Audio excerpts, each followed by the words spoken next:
ఆషాఢం పెళ్లి కూతురు పాపం. పెళ్ళై ఆషాఢం వచ్చి ఎన్ని రోజులైంది? ఎలా మొదలైంది కానీ నువ్వు 2 రోజులు ముందు వెళ్ళిపో మీ ఇంటికి.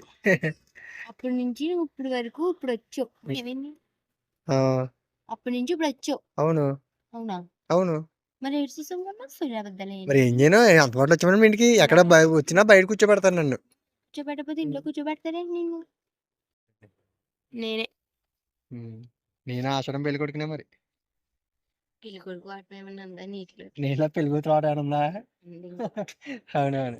పెళ్లి కూతురు ఇంకా మీసాలు చూడు. మీసాలు ఉంటే పెళ్లి కొడుకు అయితే మీసాలు వచ్చిన వాళ్ళు అందరూ పెళ్లి కొడుకులే. అవును. ఏ అమ్మా ఎలా ఉందమ్మా? చీకటిగా ఉంది. ఎక్కడికైనా వెళ్దామమ్మా? వెళ్దాం. ఎక్కడికి వెళ్దాం? అక్కడ రైల్వే స్టేషన్ పక్కన కూర్చుందాం. రైలు ట్రైన్ పక్కన కూర్చుంటావా? తిరుపతి వెళ్ళిపోదామా ఇప్పుడు? ఇప్పుడు వెళ్ళిపోదామా? బండి వేసుకుని వెళ్ళిపోదామా? ఎక్కడికే చింతరపు కాదు పెత్తరపు అన్నది.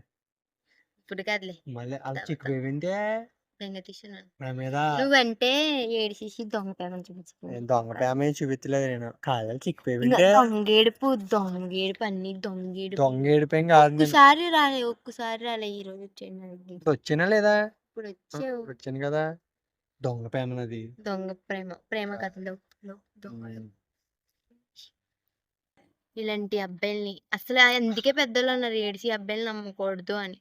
నేను అందుకే ఆడలేదు ఆ రోజు నవ్వాను. నువ్వు అది ఏడిసినట్టు పెట్టచ్చు. నువ్వు అది కూడా పెట్టేచ్చా? ఏడిసి వాళ్ళు చిక్కుపోయిందమ్మా. చిక్కుపోయిందే.